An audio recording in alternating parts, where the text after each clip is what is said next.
Hello everybody, my name is Farmer Phil and as you may tell, the voice ain't over hectic today. We had our tractor run yesterday, we had our working day the day before, lots of talking and just such a great time, but the voice is really feeling it now. Monday morning, the day before the ploughing, and today's video is bulls broke out yesterday. Our tractor run yesterday all went perfect. Big thanks to our marshals, all the supporters, all the tractor drivers, all the men with 1200s. It's such a brilliant day. We still have 3 1200s here, 2 loaded. Oh, there's actually 4. There's another one here as well. Must be around the back of the yard. Anyways, I was just tucking into my second burger after the event. I got a phone call from Lee, just heading for the shop. I said, yeah. He says, you've cattle out here on the road. He says, they're some grazing the margins. So when we got there was 4 cattle on the road, but another just over about 56, there's just over 60 in the batch, had broken out onto the road and gone into another one of our fields on another, literally it's just where the new farm is, and the next farm we've both rented, and they went out one gate and into the other. The place they went into is silage ground. The fences aren't,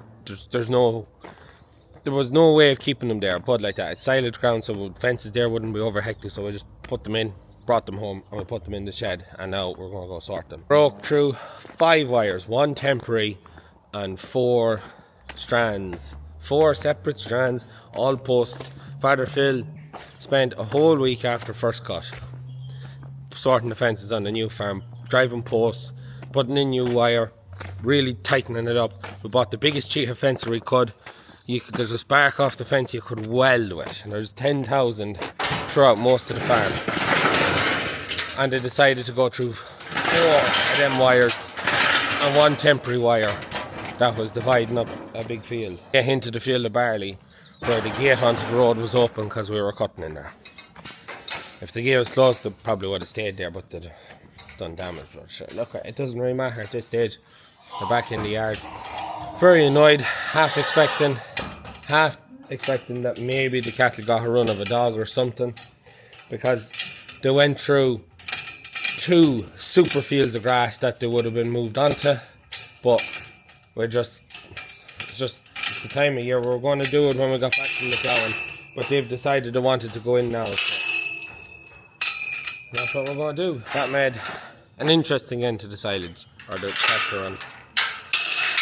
And just something we were just talking about, it makes it sound like cattle break out on us often here, but at the time my uncle passed away, cattle broke out. We can't just remember, was it the day of the funeral or what, the days of the removal, but cattle broke out at the same time, and it was just kind of felt like, I had to say it, but maybe a bit of a sign or something stupid like that, you know. And now we're going to let out the bulls. We were spring markers with Ralbex. I had all set up, and then I was like, oh shit, I forgot the camera. I let them out, we're going to weigh them, we're going to sort them into 3 groups based on weight. So the ones that are too light, they go back out for another year. So there don't seem to be too many in this group. A lot of the Belgian Blues that are incredibly disappointing. We'll be separating then the heaviest bulls over 400 kilos to go to a pen on the slats. The bulls between 350 and 400 will be also separated. They'll be going to a different batch. This year we're going to try and keep the batches of bulls that are being finished in a more evenly graded weight. We'll just see how does it make a difference.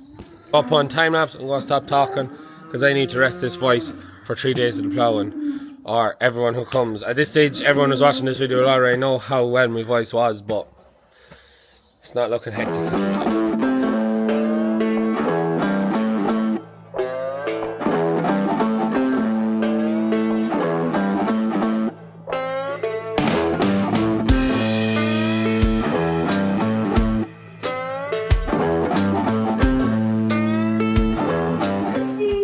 So, Bruce in his pen there. So we have the cattle marked and weighed, and we're ready to start sorting them. So the marks Basically, I'm the only one who knows what the marks means, but it's just so I know what weights are between the weight ranges so we can sort them, separate them, and grade them. And rearrange the cattle in sheds to put everyone away. Now, the biggest thing I had to remember, we took the 12 heaviest bulls and bullocks out of this batch, so they're already in. We had, I think, 3 or 4 lads over 400 kilos. To be fair, the bunch as a whole, very consistent, very average, around the 380.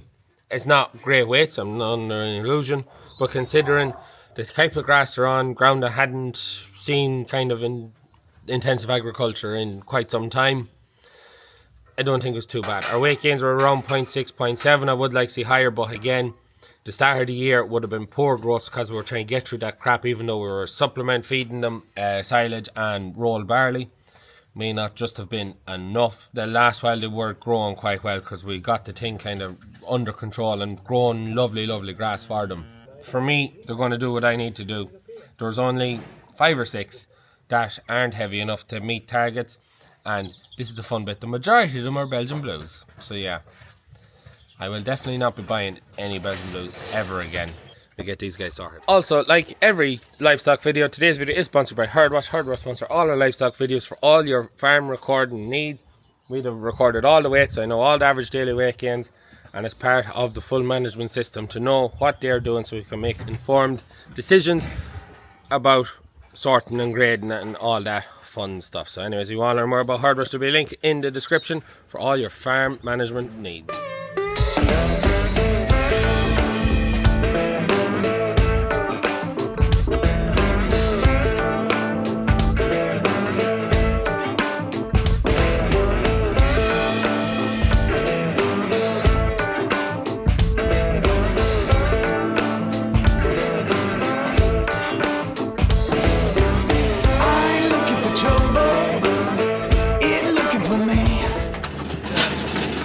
Cattle that are over 400 kilos.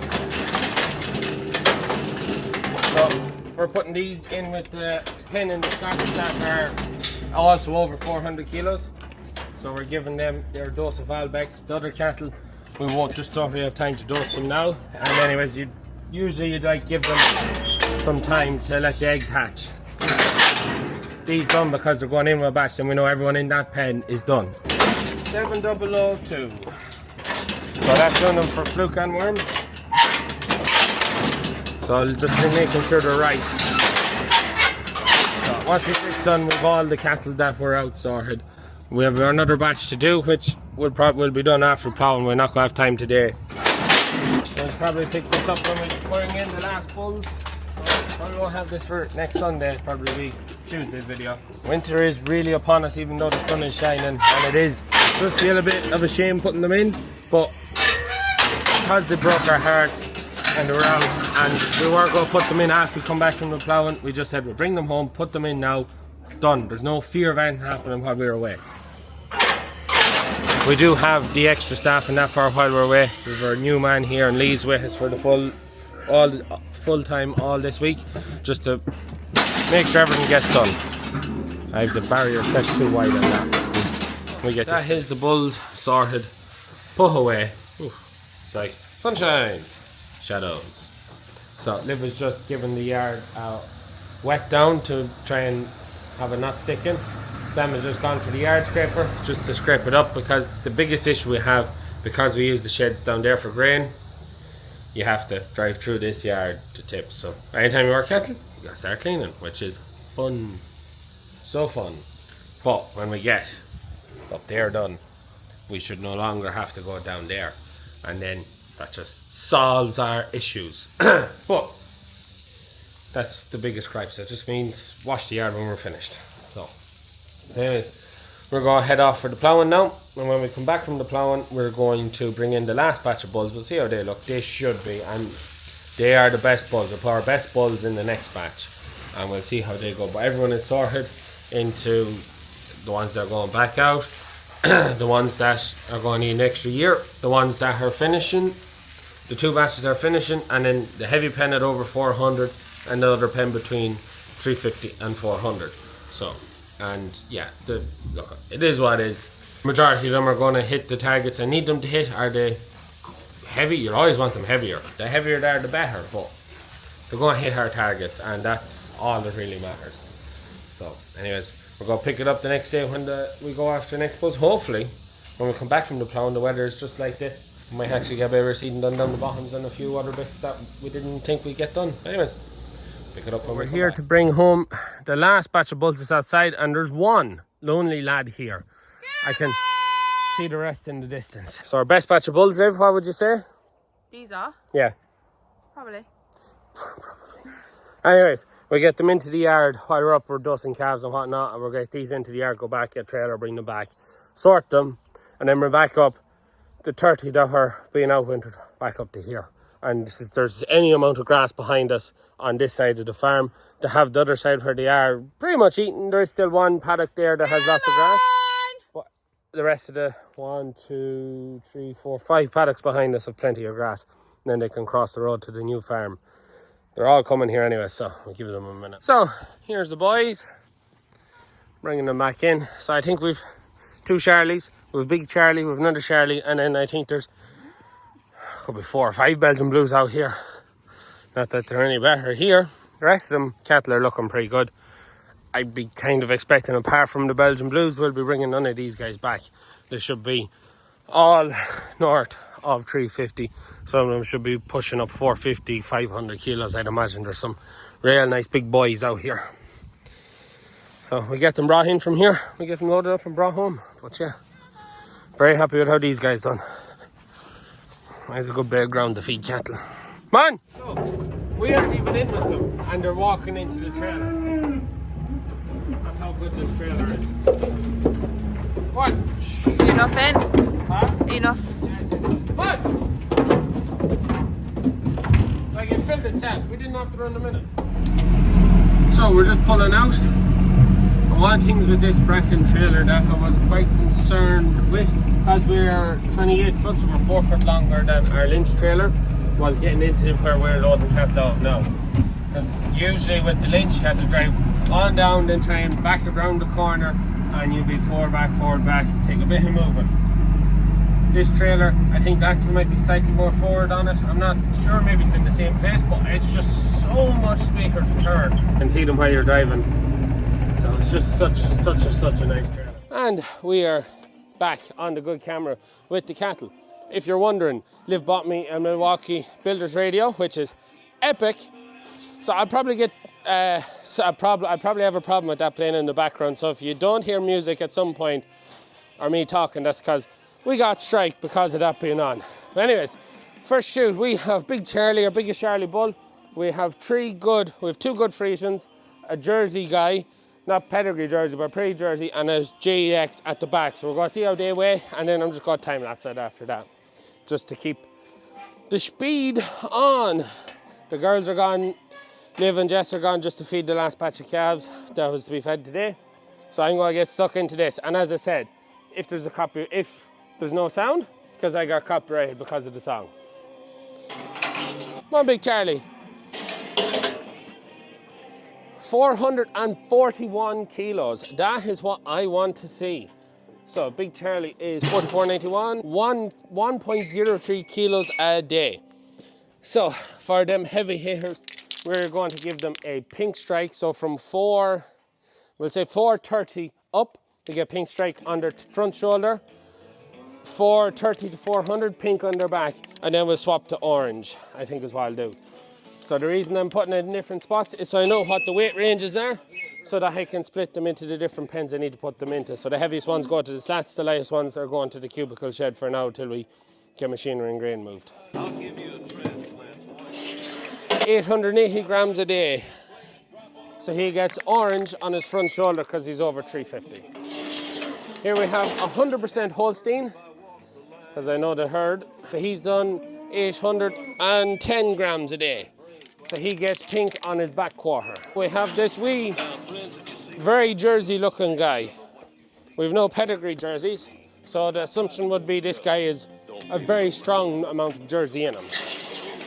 Oh, he's only 317. He's done 700 grams a day though, so he was quite light going out. So I'm going to stick the camera on time lapse, and when we put in the Belgian Blue and we put in the other Charlie, I'll show you their weights. But very happy with that Charlie. He's by far the heaviest Charlie we have.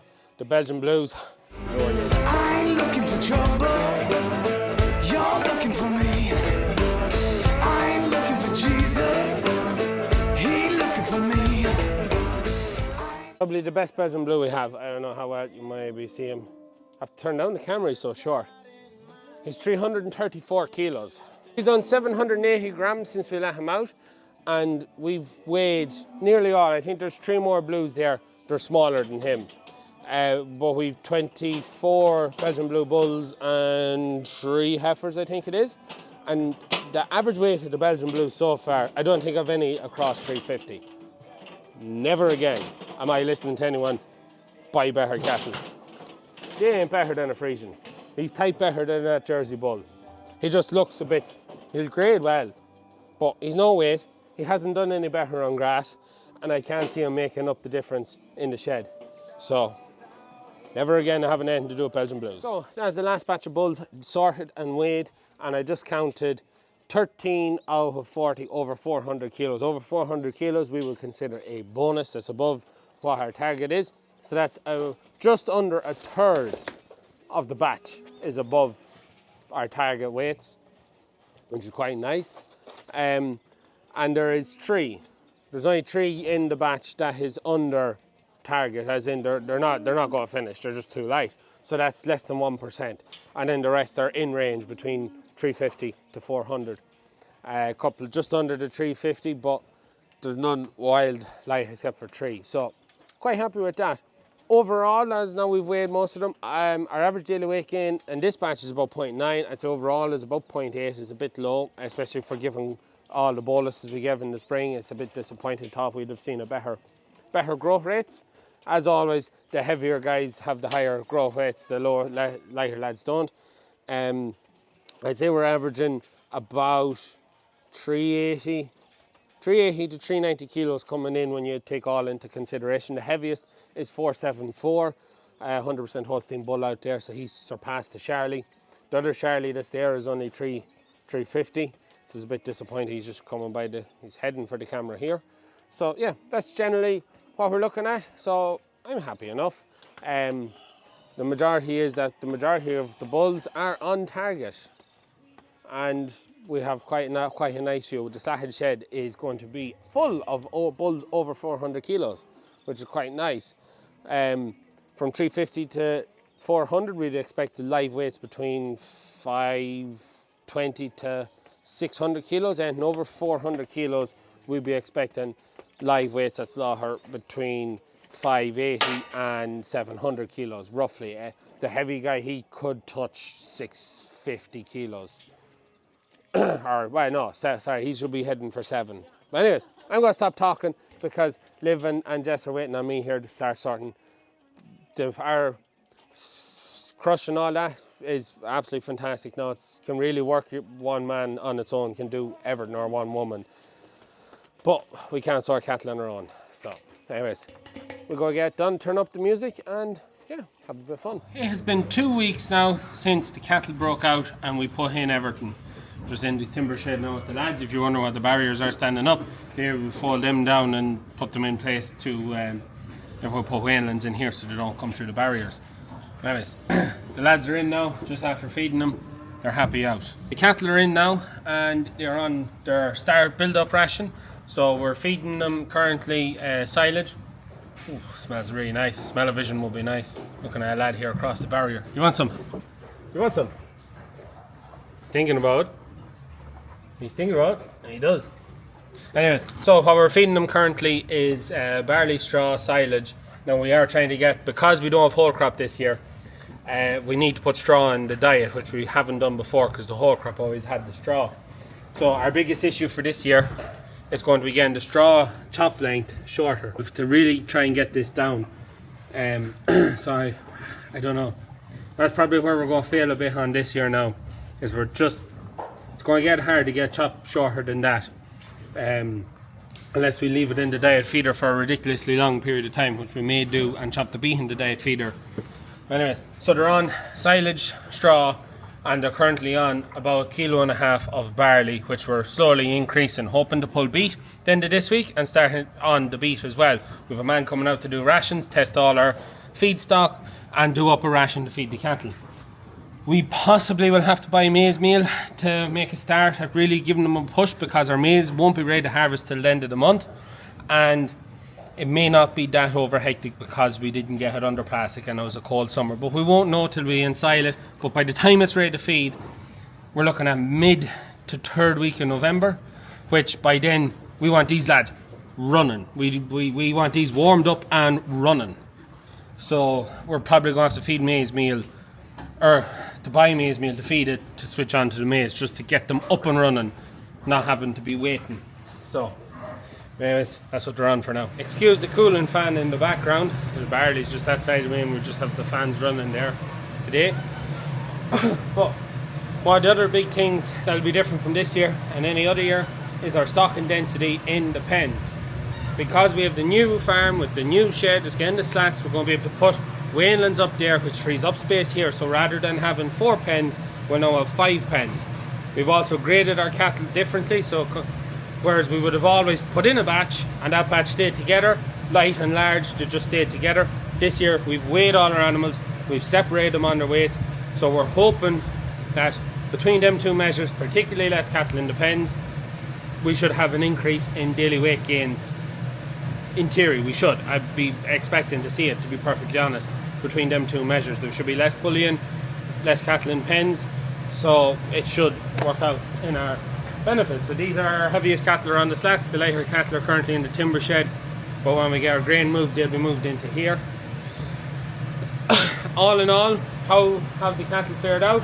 I haven't had time to sit down and do the maths because it's been pretty hectic, jumping from getting the cattle in, to getting the ploughing done, the tractor run. Me and Liv also went away at the weekend to visit her family in England, just to kind of take a bit of a breather after the ploughing and the tractor run, and to rest ourselves for the pumpkin patch, which tickets are online. If you want to come to our pumpkin patch, you can head over to Stewart Family Farm and come to our pumpkin patch, so we're getting ready for that as well.